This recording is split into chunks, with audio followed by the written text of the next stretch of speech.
Well, good morning, noon, and afternoon to everybody. It's Tom from Came to Believe Recovery, and here we are on our Friday live stream, Recovery Live. I'm back in New Jersey after a week in the UK, all over the UK, at a wonderful retreat up in the Pennines section of the UK, which we watched 50 people, 30 of them first timers, go through the steps and the retreat for the first time. And there were some miraculous transformations over the weekend as normal. I came back through London, and we had some meetings with some trustees, potentially for the charity that we're going to create over in the UK. So Came to Believe is moving and getting stronger, and we're going to uh, have a charitable organization over in the UK, which will allow us to expand and do some things like we're trying to do here in the US, and expand and be able to just meet more and addiction. And that's what we do on this Friday live stream is we talk everything addiction, and we want to talk about all those issues around it from soup to nuts, and hopefully we're able to um, spread awareness and help some people to come to the realization that they may need help or they don't need help, and guide them to some place to make sure that they get an answer for what has them in brokenness. Say hello to a few Annas on first thing on time today. Yes, it was very upsetting last week, and no Anna all until like the last 5 minutes of the show. See, yeah, Melissa's on. I spent the time with Melissa. We had a great time in at the retreat, and she had to sit through a terrible car accident. She wasn't in it, but it caused her 4 hours of waiting where they closed the roads. I was thinking about Steve Foreman and how he would love to be sitting in traffic like that. And me too. So, although she tells that she weathered it better than the past would have been, as she's practicing living in the go. Uh, Lots of stuff going on, guys. We're getting ready to start a retreat at a mission in the South Bronx. You've heard us talk about it. Well, it's next weekend. It's coming up. And I got a couple guests today. We're going to talk about addiction over the holidays. But first, I want to talk about the Bronx a little bit with Alicea. Alicia's coming out from California. So I want to welcome Alicea to the show.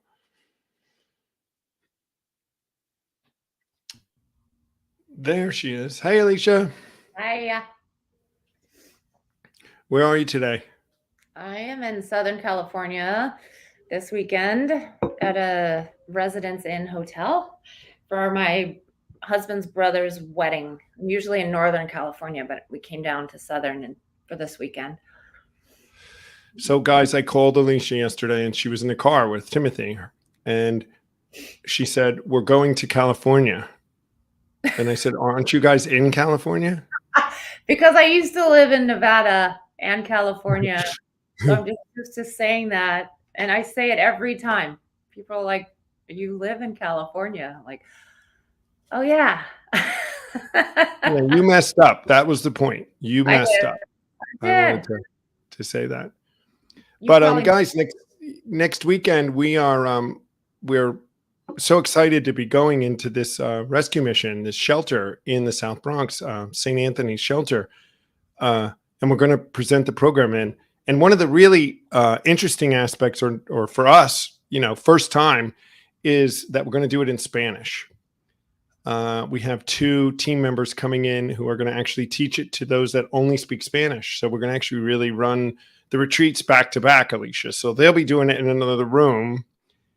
Dara and Ashley, and you and I and Viv and Dale will be taking everybody through the steps in another room. But it's really a great opportunity for us, because this is what we want to do, right? We want to reach those people that are, just one step off the street in this shelter, and reach them with a message. It's really completing our mission for me, reaching them as far outside the door as we can. We're just one step from going and actually meeting them on the street. yeah. Which we did in San Jose, but this is a little different because there's some in there that don't even speak English. So that's like a new territory for us. Right. Um, so it's going to be just, we expect the same transformations that we always see. But what are you hoping for? First time in New York City? Yeah. Yes. I don't know what to expect. Yeah, I've been to Connecticut and Rhode Island, but never New York, never the Bronx. Yeah, Guys, Alicia loves to travel. yeah. Well, I've traveled now. I'm like a traveler, Now you're but like a traveler. I Yeah. don't like sightseeing. I don't love being outside, though I've switched on that. But how is the weather out there? Is it like freezing? Well, actually, today it's 75. Oh, And this weekend it's going to be 78 tomorrow and 77 on okay, Sunday. I think when you come, it's not going to be that warm, but it won't be brutal. It's okay. going to be, Oh, 60s during the day, 40s at night. It won't be brutal. Yeah. okay. No worries then. So, yeah, Anna wants you to come to Kentucky. I would love to go to Kentucky. Then we can Yeah. meet Darcy too and have Darcy help us out. Yeah. So that's on our bubble for 2024, Anna. We're going to be coming to Kentucky. Help all you guys out. Um, but it's just it's going to be really something next weekend. So the team is coming in, and we're going to be in the South Bronx. And then I found out now too, Alicia, that city team we're going to go for city team again. In the So spring or probably right after, like we did last year, probably around February. okay. So that's in California, guys. That's the second time we're going to be at that mission. So we're hoping that that'll be a regular thing that's in San Jose in the Bay Area of California. And then we'll see where else that takes us after doing this thing in the Bronx. Who knows what we'll get an opportunity to do. But we're bringing that team in. We're working hard to make sure everybody's up to speed and ready to go to reach out to these people with our message of recovery and living in the go, and hope that some of them grab onto it. And it's just what they needed to hear, and help people transform and change their life. This time of year is kind of tough for a lot of us. We're moving into the holiday season now. Or at one point it was tougher than it is now. It's not so tough for me now these days, or it is for different reasons. But today what we wanted to talk about, guys, is, our struggles and brokenness over the holidays, and how that affects us, and how we're dealing with families. And we want to talk a little bit about it. And so I have another guest today who's a friend of mine here from New Jersey. She's local, and she's a regular team member for our Schoolies Mountain retreat. We're hope to get her to be more involved in some of our traveling teams, which she said she'd be happy to do if it fits in with her schedule. I met Donna about, I think, 15 or 16 years ago, and we've been friends ever since. But so I'd like to bring Donna on to join us in the conversation. Hi, everybody. Hi, Donna. Hi. So where are you, Donna? I told him we're in New Jersey, but you're I am in Morris Township, New Jersey. Mars Township, guys. Mm-hmm. So Morristown, the capital of the Revolutionary War, military capital of the Revolutionary War, if you didn't know that. Lots and lots of recovery here in Morristown. Donna, I was having dinner with Viv, and Alicia, I was having dinner with Viv over in the UK. Mm-hmm. And I told him when he's coming next week to help us with the mission with the Bronx. And I said, on Wednesday when we're out here, I'll take you to Morristown and show you the battlefields in Jockey Hollow. Yeah. And they don't get it, the British. The importance of Jockey Hollow. It's funny. They're the ones we were fighting. I know. But I'd like to poke it's a very very cool historical town. It's a lot of deep rooted history here. Yeah, Morristown's great. A lot of daughters and sons of the Revolution here, Dars and whatever they're called, SARS, and it's really beautiful here today. The leaves are all changing. It's really pretty. I'm going to be outside after this, Donna. I'm in my all office day. now, but I'm going out. So, guys, and everybody in the audience, if you have questions or comments or things about how you've dealt with or stories from dealing with addiction and brokenness during the holidays, put them in that comment box, and Casero will put them up for us. And we'll talk about some statistics here in a minute and things that happened during. It was really interesting before I came on, guys, that I found a statistics, just suicide alone now, not overdoses and drug deaths, but suicide alone goes down during December, which it's counterintuitive. I would have thought that it increases, but there's an element of people get involved with their family, and some of them feel more hope actually at some levels. But that was interesting. But that is not the case with drug and deaths overall from addiction and brokenness over the holiday period. It's actually a very bad month, as Sarah's putting it up, saying that 91,000 deaths reported for the month of December. And that's... Go ahead. No, go ahead. I was going to say, isn't that counterintuitive of what you just said, that suicides go down? But if they are taking drugs to commit suicide, then that means it is suicide. Well, I guess it depends if you want to call it that. If you want, it's not intentional, though. I think overdoses. No, I don't know that people intend to, but probably you're right. Some people just. It is, but that's just. Anyways, all that to say, holidays are tough. All that. Every day's tough. Holidays could be tougher for a lot of people. So, Donna has a great story, guys, about a holiday, because she actually had, she can tell the story, but she actually had a relapse on Thanksgiving Day back 8 years ago. It's 8 years ago this Thanksgiving. And so, Donna, tell us and the audience a little bit about what happened for you to you that day and how that took you out that holiday. Thank you, Tom. Okay, so it was a time in my life where 2 out of my 3 children had been away at college, and I was living at home with my husband and my daughter.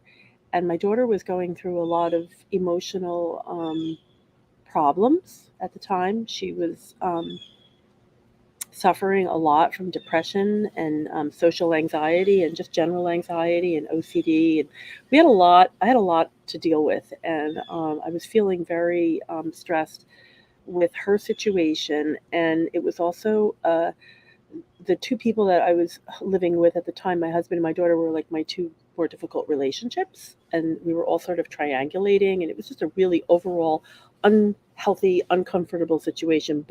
And I was not in therapy at the time. I was just trying to do this all on my own, not even realizing how incredibly uncomfortable and stressed I was in my own home.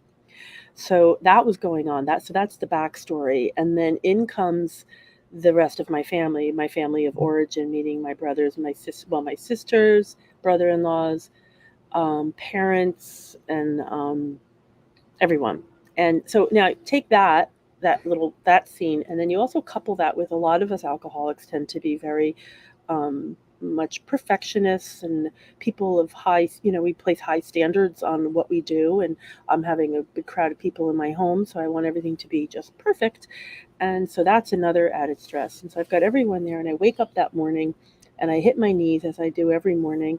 And I said, God, please give me whatever I need to stay sober today. But it was interesting, because even though I was saying that prayer, in the back of my mind, I thought, I think I'm going to need something to get me through this day. And I kind of was almost it was like I was making a reservation that I had a plan of something I was going to do to help ease the discomfort of what was coming ahead of me. And so as the day started, and I was also allowing, it was a great deal of alcohol, and my kids were most of them were at drinking ages, and my nieces and nephews. So there was a lot. And I was sort of going okay. But then at one point in the day, it was very easy for me to pour myself a drink, because there was a bottle of vodka on my kitchen counter, and I was alone in my kitchen. So I just thought, oh my gosh, like I just knew like it was like a wide open invitation for me to relieve. We all know that sense of relief that we seek, you know. And so I poured my first glass and drank it, and right away I got that overall feeling of you know, just relief and ease and relaxation and that warm, fuzzy feeling that we get, and then it eludes us immediately, right? And then we just keep taking more and more and more, hoping. So, needless to say, I um, I went to town, and by then, I think what was happening is the day was ending, and everyone was sort of saying goodbye, and I must have been okay enough to sort of say goodbye to everybody and wish them, you know, whatever. And then I was alone, which is like the ultimate thing for an alcoholic, right? Who wants to drink. I was alone in my kitchen and I still had the vodka there. So I was drinking that. And my son, who was home for the weekend from college, he had gone to his girlfriend's house to pick her up and they had come back. And I guess in the process of just walking through my kitchen and saying hello, he must have recognized maybe the way my eyes looked or the way I sounded, and he went downstairs with his girlfriend, and then he came back up alone, and he confronted me. He was a sophomore or junior in college at the time, and he said to me, "Mom, I know you've been drinking, and you're an alcoholic, and this is bad. Like you in it. Just to have your son standing there, who now, by the way, is towering over me, to say that to me." I said, "No, no, I'm not." I'm like sitting there Mm. lying to his face, and he's like, "No, Mom, you are. I already took your phone and I called your best friend who was living in Florida at the time and told her about." And I was like, "Oh no, what did you do?" You know, I really thought that I was going to get under the radar with this. I was just going to have this one night to myself to get me through this difficult day, and that no one was going to know. And even if he knew, maybe he wouldn't, but he had already told my best friend, who was not my sponsor, but she was my best friend in AA. So it was too late. And I just remember feeling so defeated. And I don't know, it was so amazing when I think back now. He sent me upstairs. He said, "Just go upstairs to bed." And so and so, my friend, said that you should go to a meeting in the morning. And I went upstairs to bed and I just cried myself to sleep. And he cleaned up and got rid of all the alcohol, which was a very manly thing for him to do, considering he was probably kind of inebriated himself, but he was looking out for me, I guess. And the next day I got up and my husband said, "Well, what are you going to do?" I said, "I don't know. I'm not doing anything." He said, "Well, you got to go back." And I said, "I can't go back. I'm not going back. I've been sober 6 years. I'm not going in that room and telling all those people I drank again." And he said, "Well, you're going to have to do something because we all know I can't help you. And we know the doctors can't help you. And the only people that have ever helped you were the people from AA." So I said, "Well, I honestly don't think I can drive because I'm still feeling like a little buzz." So he's like, "All right, we'll get dressed." And he drove me over to the meeting and he kind of pushed me out of the car because I was kind of so reluctant to go in. And I just turned, I walked in and I just walked in and met with my sponsor, and the women took care of me for the rest of the day because I couldn't even eat. I was sick as a dog. But, it was just, and when I think back about it, you have to think about this because this happened to me after 6 years of continued sobriety. And then I just go pick up a drink. Like, what, what happened? Like, what was causing that? And it wasn't just the holidays. And we have the holidays and they come with a lot of expectations, but there was a lot of other things that I wasn't dealing with. So it was the combination of all of those things together. And I just remember that day feeling like I was wearing a sweater made out of like steel wool. Like I was so uncomfortable because you've got your family of origin, like my husband and my kids, who were already, this was already like an awkward situation going on with my daughter and trying to make that all okay. And then you bring in, other people like my sister who I have unresolved issues with at the time, and my mother, and who's gone now, but at the time it was just stressful. This for me, a lot of it was performance anxiety. Does the house look nice? Is my food coming off well? Is everyone enjoying themselves? Is everything in the right place? Worrying about everything outside of myself and not even thinking or realizing what I was feeling like. I was a mess inside. And the only relief that I could seek at that time was a drink.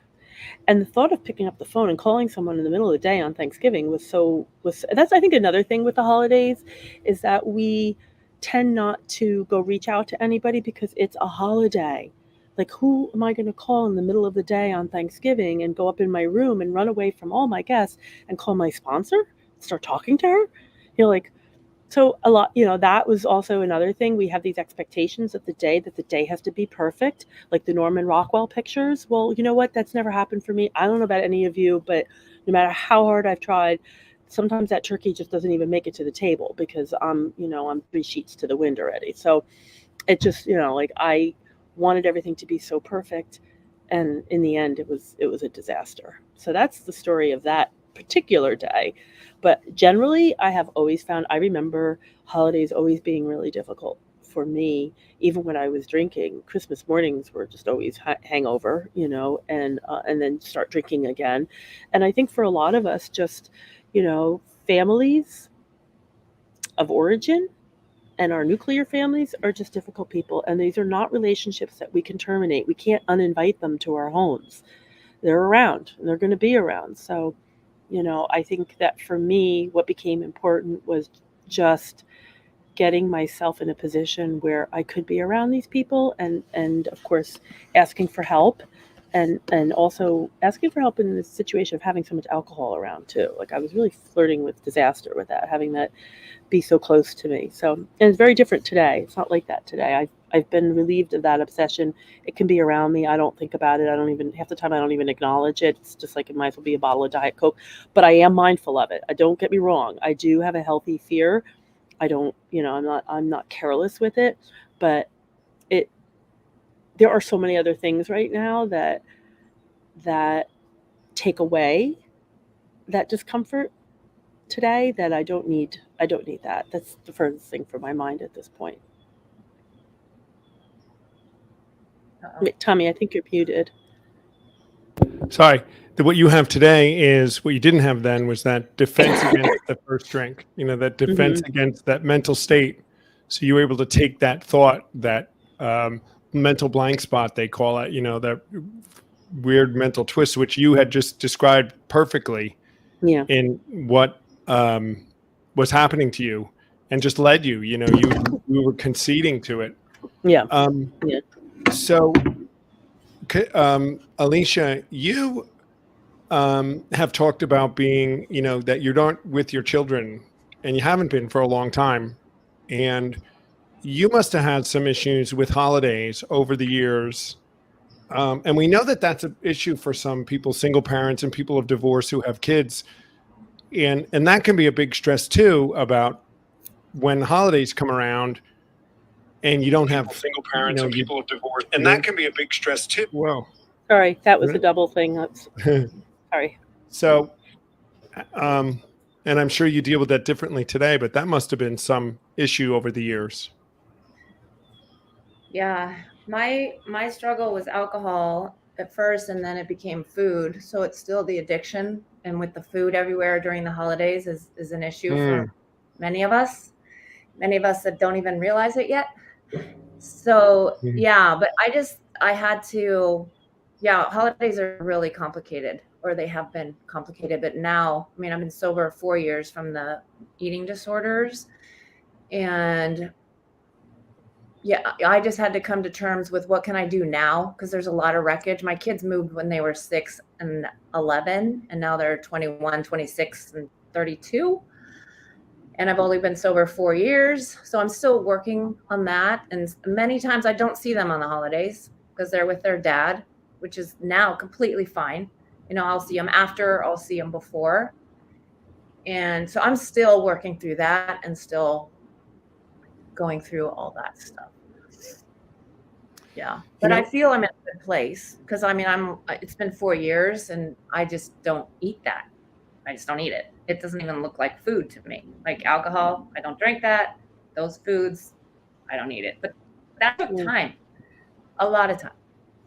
It's like we think about that too, is, that we're thrust around a bunch of alcohol and drinking. And I find that normal people, the normies, if there is such a thing, drink more over the holidays. Even your family members that are not alcoholics or addicts drink more over the holidays. So I've always said, I never get tempted to drink, but I don't want to be around drunk people. It's just not fun to be around people that are buzzed. And now we're thrust into our families because, like Donna said, we can't turn them out. And they're all a little bit, Well, drinking.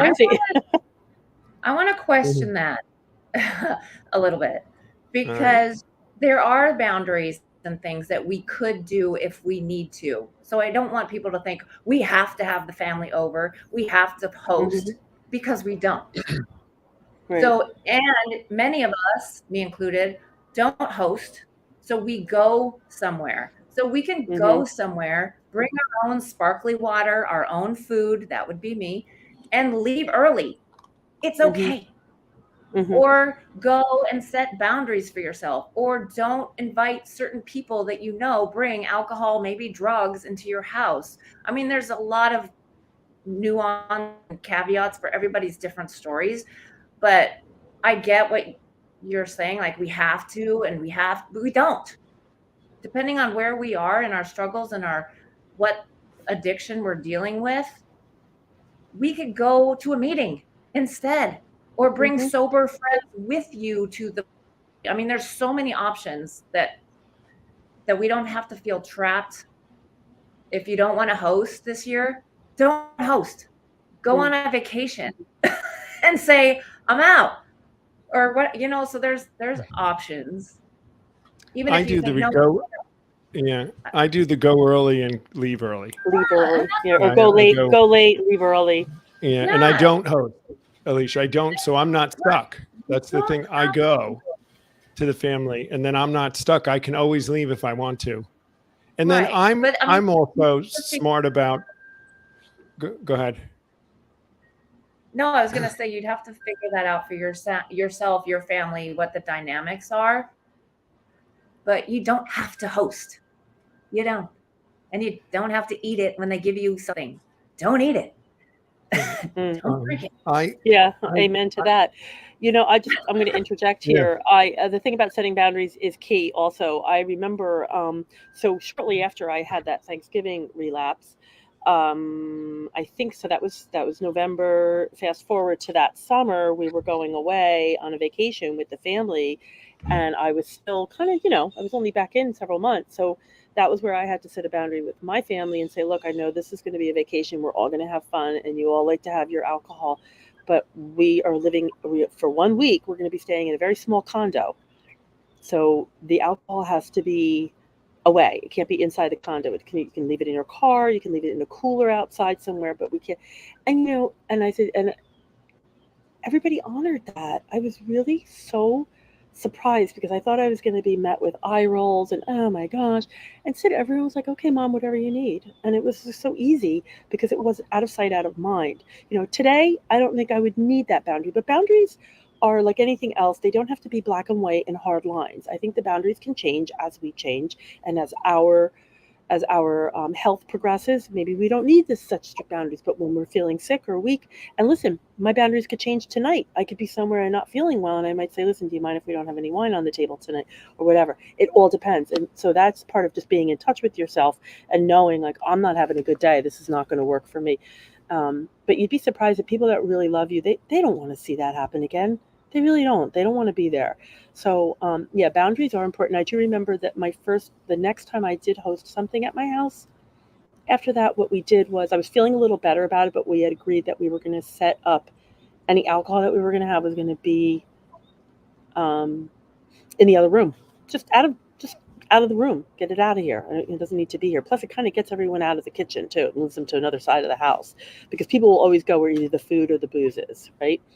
So, but yeah, the boundaries are and we should use them, and we're worthy of asking for that, what we need. And I know that, especially, we're well equipped if you've come through this program the way the founders did it, because it teaches us how to live in 10, 11, and 12 and improve our conscious contact. And if we're intuitively knowing how to handle situations which used to baffle us, we go into these things with eyes wide open. And like Alicia said, and you're saying, Donna, you can set your boundaries and change them. They can be different with different people. I know I have family members. I have a family member that I have to have different boundaries with than others, because they're button pushers, like you were saying before we got on.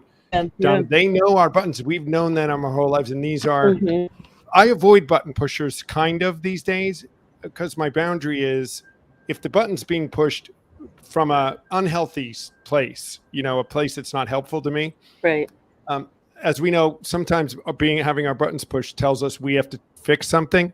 Sometimes it's a signal to me. I know that why is this button thing still pushing my button? But some of them I don't. But now here we come on the holidays, and this is part of this. Sometimes I have to be around this button pusher, right. And they're all button pushers, really. They're the best, actually. Right? They installed the buttons. Yeah. They installed the buttons. They installed the buttons. They're the ones you grew up with. They put the buttons in. Right. So, it can be difficult, and I absolutely know which conversations to and not to get into with family and friends.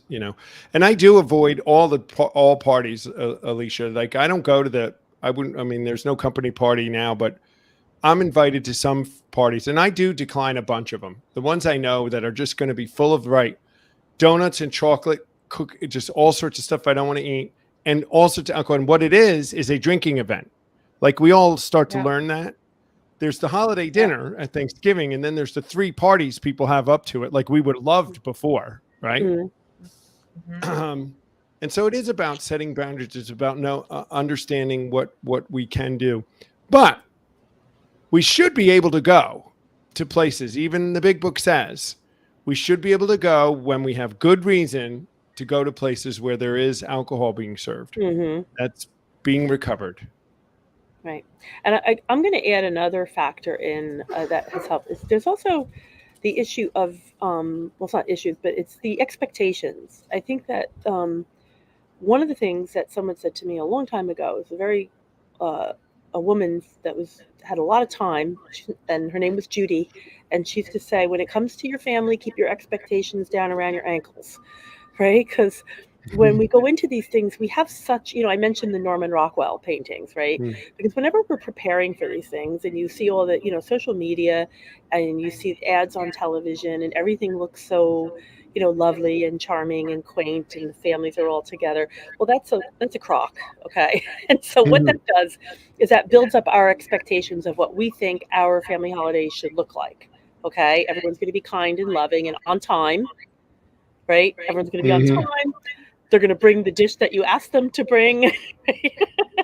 But you know what? So what I have learned over the years is to just take my expectations and literally either get rid of them or just put them down so low, and just be able to say to myself, oh, there's so-and-so acting just like so-and-so in so-and-so's life. Like, this is what she does, or this is what he does, and not attaching anything but with that. Like, that is not what I asked her to bring.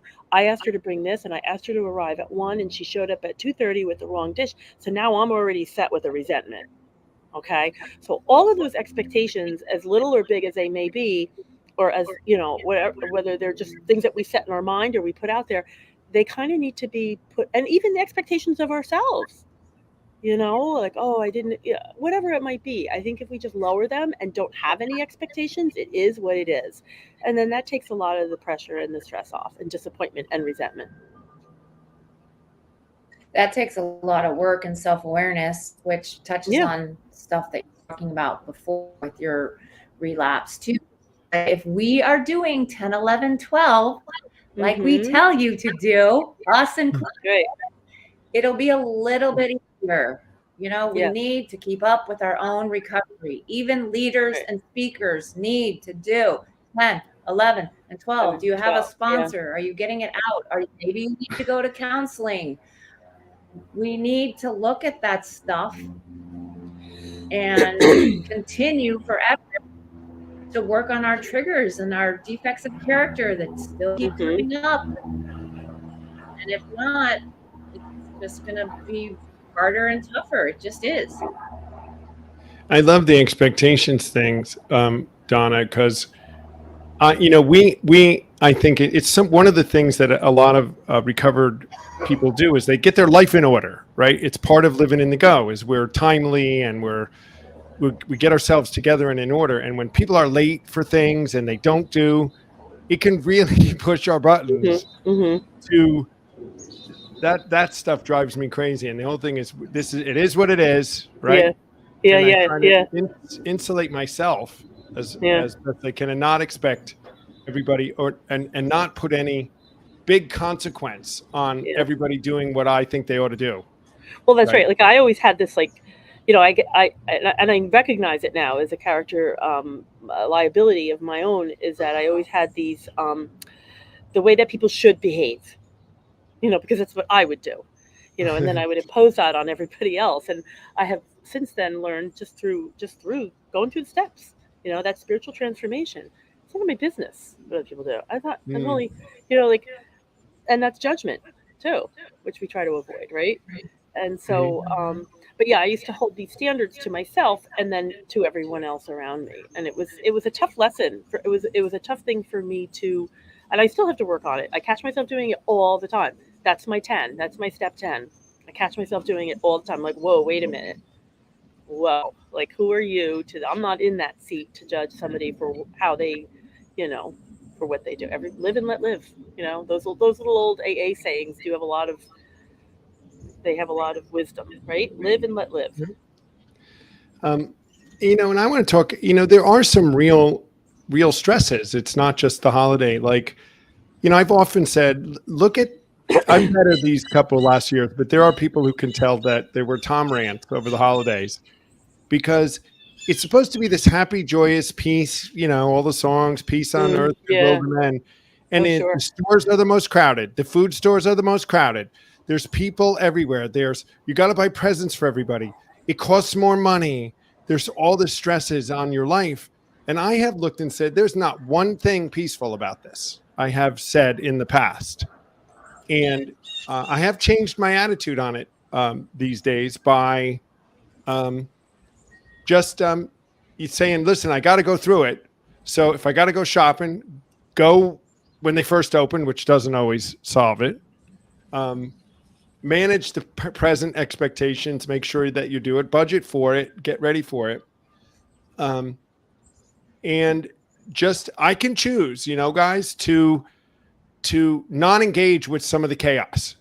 And that is one of my tricks to help me through the holidays these days, is I don't engage in the chaos and all that stuff that we can get sucked into. And I go early and leave early. And I don't, I watch the button pushers. What do you do, Alicea, these days? Do you have any couple of good points that how you get through this? I need, like what you just said, is that the drama and the triggers, I need to, and I'm practicing being aware of the drama and the stuff that I, not only outside, but what I'm adding to it. Like if I feel myself getting all stressed out and like, oh my God, I got this, and there's going to be this food here and this, and I have to get presents, and my kids live in another state, and there's like one thing at a time. What can I do right now? And yes, that's true. And what are 10 things I could do? Even if I don't do any of them, just stop concentrating on the problem all the time and think of a solution, because problem thinking makes our actions crap, and then our beliefs, and then, you know, all the things. So if I'm feeling swirly and all triggered, then I think, okay, what is one thing I can do? I just need to make a list right now. I need to like do one thing, and or think of 10 things, and then it just frees me of that tension a little while and gives my brain an opportunity to see that there's other things I could do. I could, like what I said before, like don't host, go on vacation, bring a sober friend with you, leave early. There's things you can do, not saying you have to do any of them, but you're not stuck and you have to host and you have to have alcohol. No, you don't. You don't. But you got to kind of talk yourself out of that. I need to talk myself out of that swirl sometimes and get out of the problem and start thinking of solutions. And yeah, I wouldn't serve alcohol at my house either. Well, I do. It's because my husband drinks, and it's fine. But in the beginning it wasn't. So those are great suggestions, and you were right, Alicea. For us today, I think we as we're living in the go, we we are training ourselves to focus on a solution rather than the problem. We're solution oriented. What are a couple of things you do today, Donna, to get through it? And I know it's totally different today, right? Yeah, one of the things I do is first of all, being spiritually fit is key. Okay. Mhm. Because then I keep my focus on what is true, right? Mhm. And that I basically have learned that I am not going to be loved any less or any more by my Father, my Heavenly Father, or by my family even, if I don't perform to a certain level. That fundamentally everything is okay, and that I can use paper plates, and I can burn something, and I can be late for something, and I can, forget something. I'll never forget one year I forgot one family. I forgot to buy gifts for all the nieces and nephews. I completely forgot, and I was like, and guess what? They still love me. It's like, so, I think part of it is allowing myself to be imperfect, allowing myself to have mistakes, and being okay with it, and also just being able to laugh at it when it happens and just be like, okay, well, that's me. Today I'm a different person. Today I know, and I don't mean this in an arrogant way, I mean it in true humility. I know exactly who I am today. I know my good things and I know my not so good things, and I embrace all of them. So when the holidays do roll around, I kind of just try to relax, and I take a deep breath, and I'm like, you know what, none of this is going to mean anything on January 1st, right? This is all going to be forgotten. Does anyone remember that Donna's wrapping paper was inside out? Or, it doesn't matter in the big scheme of things. It so doesn't matter. And the true thing is just, it's really all comes down to, am I afraid of being judged, or am I living in love? Am I in love, or am I in fear? And love reigns always. And as long as I stay in that place and know that whoever it is I'm hosting and wherever I'm going, I love them and they love me, and it's all going to be okay. And I just try to get myself mentally fit with that, which I don't really have to do too much for that anymore, because that's just a part of my own spiritual practice and knowing who I am in God. And that kind of just sets the stage for me. And then from there, I'm free to screw up as much as I want and be able to laugh and smile about it. And you know what? To me, I think that my guests today probably feel a lot more relaxed and happier in my home because of that. It kind of like, here, can you handle the rest of this setting the table because I've got something else, kind of like bringing people in, like, this is too much for me. Can you take care of this? Or can you do that? Can you pour the coffee? And just kind of like, let other people take over. It's not going to be the way I would do it, but who cares, right? And so that's a big part of it, is that mental part. And the other thing is just not taking on so much to do. But of course, and also, what's the word? Delegating to my now adult children, who are also all have become very, very good cooks. So it's kind of like, okay, you're going to do this and you're going to do that. And just like let things be messy. One of the things that I've learned in sobriety and through my spiritual journey is that I was always a splitter, like it was black and white. It was either things were really, really good and perfect, or they were just a big mess and it was a disaster, and then, so I guess for me, if I had to think, like, I'm going to use food. If life was like a pumpkin pie for me, like, when you slice a pumpkin pie, it's like a perfect line and you can see where it ends and where it begins and you take it out. But that is not healthy. Life is more like that blueberry pie. Like, you cut into it and everything mushes into the middle, and and it's messy and it's yucky, and it can be, but it's still delicious, right?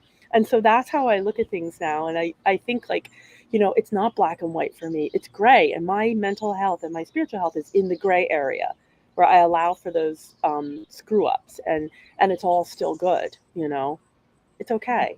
That's a big hurdle for me, because I grew up in an environment where you were only as good as things appear to look to the outside.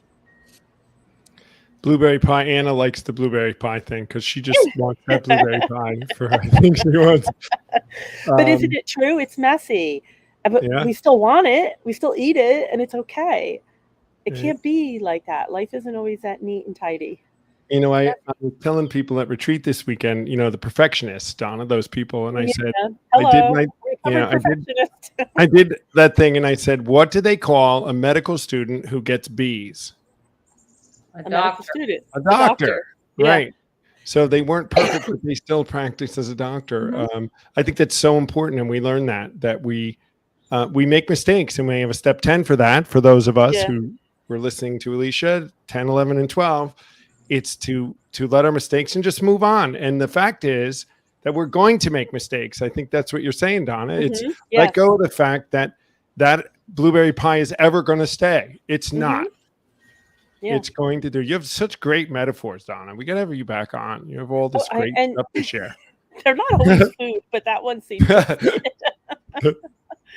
Yeah, I'm a visual learner, so I visually teach. I have to give visuals, Yeah. But yeah, it's all good. Just give yourself a break, I'm just gonna make a plug here. There's a woman named Brene Brown, who I'm sure a lot of you have heard of. Oh, love her. Yeah, love her, and she writes a lot on the topic of shame, which I give her credit because most people don't even want to say the word shame, let alone write a book about it. But she wrote a book, and it was called "The Gifts of Imperfection." And that's what it is. It's a gift. We're not perfect. Our God doesn't see us as perfect. We don't need to see ourselves. So it was a great book. And for anyone that suffers from perfectionism, I would recommend it. A lot of good exercises there. Do you feel that pressure of being perfect, Alicea? And do you allow mistakes better than you used to? I do now, but yeah, that was a big thing. I mean, I love to point out your mistakes when you make them, though. I like that part. But then with emotional maturity and mindset work that we both have been teaching and living in through, True. like defects of character that keep coming up for me are judgment and pride. But those are because I'm trying to be perfect.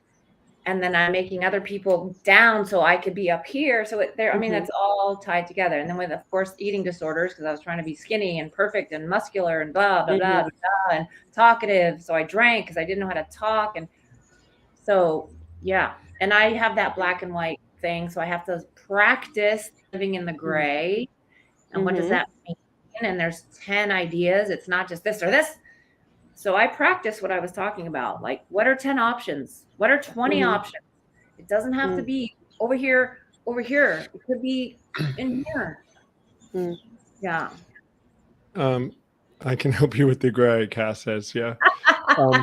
Yes. Help me. The thing is, guys, we're talking about pretty healthy attitudes towards things and a healthy way of looking at life today. And I think for everybody watching to see, you're listening to, the three of us are not, again, to be arrogant. We have pretty healthy attitudes towards all this stuff today.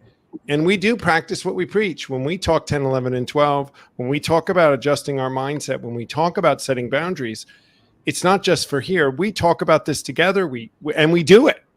And it does lead us to greater success in our lives. We would be able to talk about it. And it makes us even more so committed to what we do when we share this with people and we see them do it and their lives get better too. I mean, I've watched Donna's life get better over 15 years. I mean, you've changed, Donna, since I met you.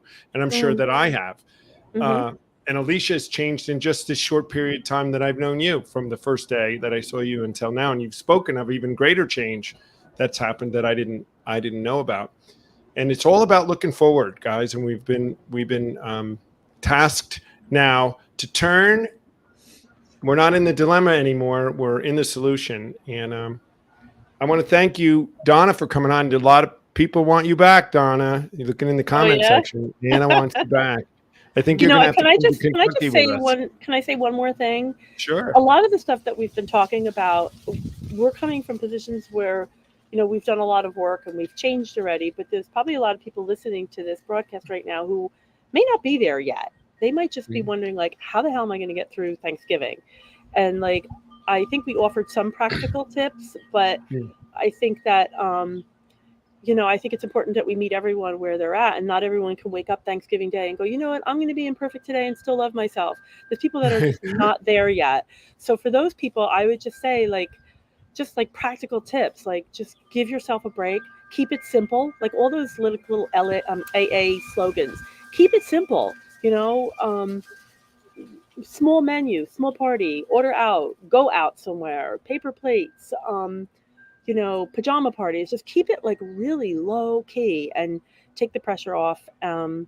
what's the other thing? Alcathons are always pretty good. If they have them around your area, go to an alcathon. It's always good to get that. And also just make sure, like, bookend your day, that you're talking to someone in the morning, and make sure you have a plan to talk to someone that evening who will know over the phone whether or not you've been drinking, and you know that they'll know, and they know that they'll know. I don't know. Those are just little things that I used to do. I always used to have to call my sponsor at the end of the night and say goodnight to her, and she would know. Then I knew that I had to talk to her. So sometimes if it came down to that, if it was just that one thing that was going to keep me from picking up a drink, then that's what it was. Just for now. That's great that you say that, Donna, because I think that there are, and we hope that we're drawing an audience of people that are seeking some sort of help and that are not all perfect. We want to be talking. That's what we're here to do. So Anna has a great suggestion. And I think what she's asking is if we will do a Thanksgiving show. And I'll have to talk to Casera and the team behind the scenes, but that might not be a bad idea to do a Thanksgiving, a Thursday recovery that most people aren't at their families yet at noon. Maybe we do a show on Thanksgiving to offer some people a place to come and spread it out there that people can come and get some great suggestions and some advice and just some comfort and be around those that understand on Thanksgiving Day. We'll let you know, everybody out there in the audience, or whether we might do a Thursday Thanksgiving Day show. Maybe not about it. What do you guys think? Well, I'm hosting, so you're not going to be on, right? I'll try. Yeah, I can do it. Yeah, maybe we'll do it, guys. We can make that call and we'll have it. Thanks, Anna, for having it. Maybe we have to have Anna on Thanksgiving, being that it was her idea. Yeah, I would definitely, if you do it, I would definitely pop in. I always forget. I have 3 adult children and they love to cook. So, I just delegate now. So good bosses know how to delegate, Donna. Yeah, that's right. Good bosses, that's it. I raised them right. They're all good with a pot and a pan and a oven mitt. All right. Tom Clancy's okay with it. Thursday vibes. So maybe we'll plan on it. We'll do it Thursday. Thanksgiving. We'll talk about it next week. Well, thanks you guys, everybody, for coming. And we are going to run a virtual retreat this year, January 6th through 8th, guys. I think Sarah put that up before, right after the New Year's. We know that would be a tougher time to travel and go. So we're running that virtual retreat. If you know somebody or want to come and get a refresher over the weekend, come. And when is it again? It's the 6th through the 8th of January. Okay. I might know someone that might be interested. Right. And then we'll be, starting next 2024, the retreats in California and Florida and New Jersey and in the Midwest. We're going to be in Kentucky and all around. Again, reach out, like Donna says, reach out. There's a lot of help out there, guys. If you reach out to us, we'll try to hook you up with somebody and hopefully help you get through these holidays. And let's set some boundaries. Let's look at it in a positive way. And let's stay away from being problem oriented and see if we can get through another holiday season, right? Take it easy. Yeah. Thanks for coming on, Donna. And thanks, Alicia. We'll see you next week. When we do the Bronx retreat, Alicia's going to be here. We'll be recorded. We'll probably be coming for you live from St. Anthony's next Friday. So guys, just be excited. We're going to be out there. Maybe we'll grab a couple of those people from the shelter to come on and talk to us about what they've been going through. It's going to be a big deal, guys. So join us next Friday on Recovery. Alicia will be here in person. See you next week.